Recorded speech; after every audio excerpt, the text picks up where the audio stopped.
Nuovi rinforzi per la Nuorese in vista dell'esordio in campionato, previsto per sabato alle 16 al Frogheri. L'avversario di turno sarà il Budoni. Tra ieri e oggi la società verde-azzurra ha formalizzato l'ingaggio di 5 giocatori, 3 veterani della Serie D e 2 fuoriquota. Acquisti che confermano la volontà della Nuorese di disputare un campionato di vertice. A disposizione del tecnico Marco Mariotti ci saranno Simone Grandulli, attaccante originario di Cagliari, classe 1996, cresciuto nel Pirre, è stato selezionato nella rappresentativa regionale allievi. Dopo un'esperienza nel settore giovanile del Leeds, l'anno scorso ha disputato il campionato di eccellenza col Castiadas.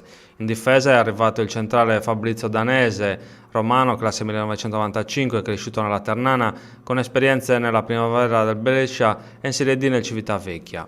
Fin qui i giovani. Per rafforzare l'attacco, a fianco di Roberto Cappai, ci sarà Salvatore Cocuzza, palermitano, classe 1987, un giocatore di esperienza che può vantare 150 presenze in Serie D con Nocerina, Marsala, Messina, Vibonese.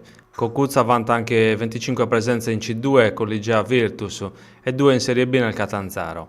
A centrocampo, in sostituzione di Nicola Reis, che lascia per infortunio la Nuorese, arriva Daniele Bianchi, sassarese, classe 1988. Il giocatore nella scorsa stagione è stato in forza alla Torres in Lega Pro 2, ma nel curriculum un centinaio di presenze in Serie D, con le maglie di Calangianus, Tempio, Tavolara, Anzio Lavinio, Porto Torres, e altrettante in C2 con Cisco Roma e Villa Cidrese. Di grande interesse l'arrivo di Francesco Bossa, napoletano, classe 1990, nazionale under 17, già di proprietà dell'Udinese, che ha giocato 2 campionati in C1 con Como e Trizium e 1 in Serie B col Grosseto.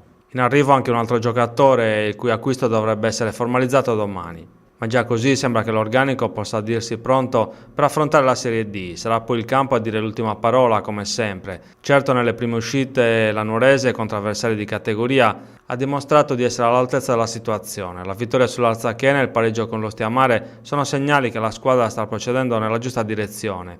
Il nuovo tecnico Marco Mariotti sembra aver preso subito in mano le redini della squadra. Non resta che attendere l'esordio col Budoni, gara in cui servirà una forte spinta del pubblico per fare in modo che la Nuorese parta col piede giusto.